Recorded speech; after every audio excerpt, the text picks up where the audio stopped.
He's not a war hero. He's a war hero. He's a war hero. 5.5 years. He's a war hero because he camp. was captured. I like people that weren't captured. I gave him the kind of funeral that he wanted, which as president I had to approve. I wasn't a fan of John McCain. I figured there would be a chance that I would catch it.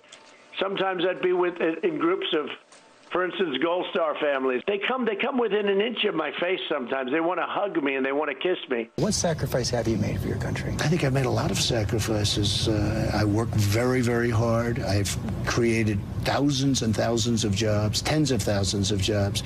A man came up to me and he handed me his Purple Heart. And I said, man, that's like big stuff. I always wanted to get the Purple Heart. This was much easier.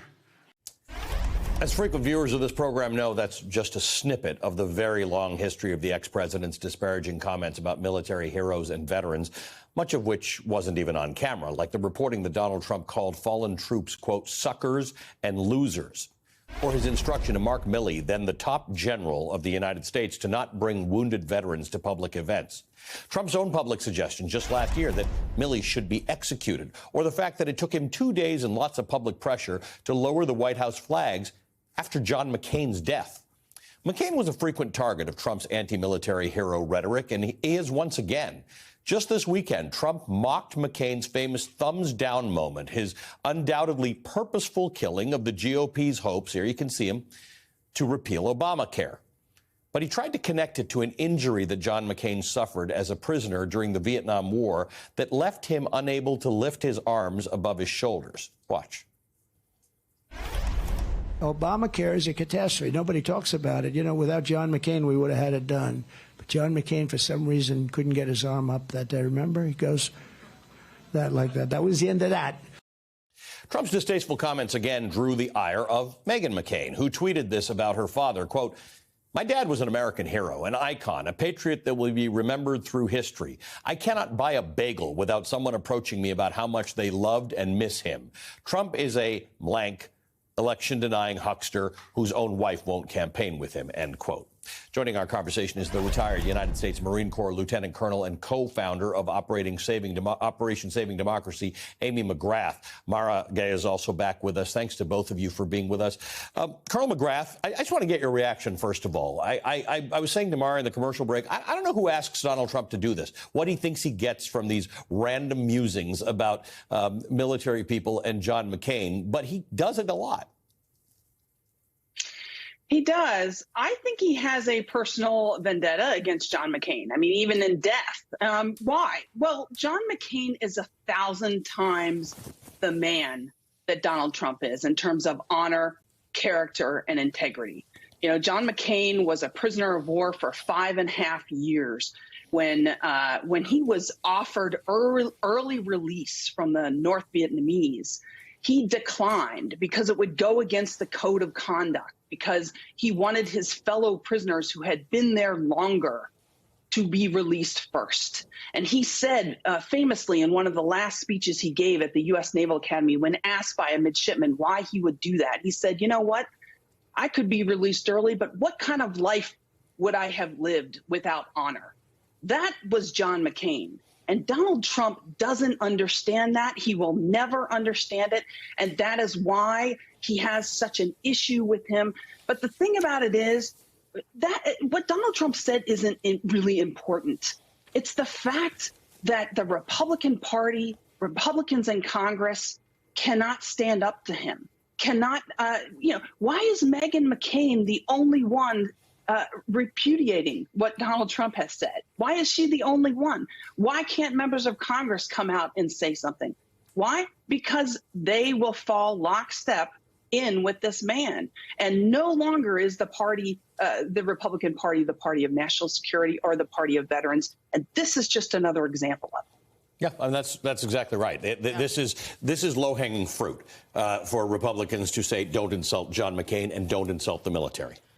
The thing that really is revealing about this for me is that, you know, we've been lectured for years now, Americans have, about how Republicans are the party of patriots and Donald Trump's slogan, "Make America Great Again," as though those of us who have reasoned criticisms of America hate America. Right. And yet here what we see is that Trumpism has nothing to do with loving America. It's about worshiping Donald Trump. This man doesn't care about America or Americans. He saw the presidency as a way to profit, as a way to play footsie with dictators. Meanwhile, we have actual American heroes who are maligned. And of course, there was a personal vendetta that he had. But this wasn't the first time he had mocked someone who had served the country. You know, my uncles actually were Vietnam vets. One of them died of an Agent Orange-related cancer a little over 10 years ago now. And I just have to say that this is just such an example of toxic masculinity from the former president. I mean, talk about an insecurity. This is not what real men need to do. Yeah. And I think it's pathetic. But I also just think it's disturbing because, again, I don't see any love of America from this man. And I think we have to ask ourselves why we've allowed a party that is worshiping one person in the style of fascists to get away with owning patriotism. I think it's completely offensive. Right. It's, if we have patriotism, we've got to understand where the military has fallen into that. Colonel McGrath, as somebody who has served and like John McCain, wanted to serve your country in different ways as well in the United States Senate, what is it?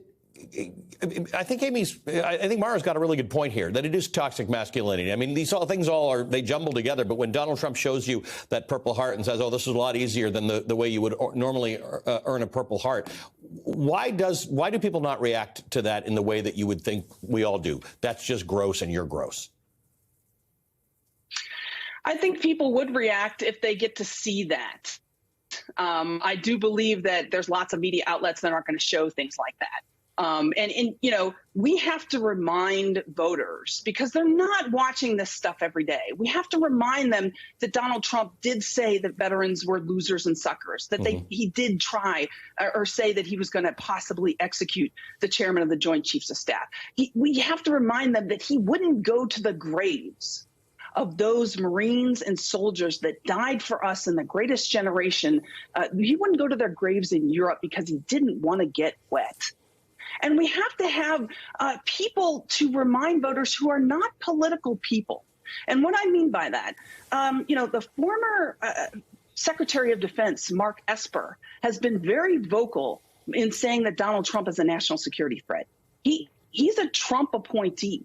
There are hundreds of retired ambassadors, generals, and admirals who don't want to wade into politics, who are nonpartisan people who are willing to speak out. And we need to hear more from them. The American people need to hear more from them. And that's because that's who they're going to believe in this. And that's why it's so important. Yeah, there are two actors.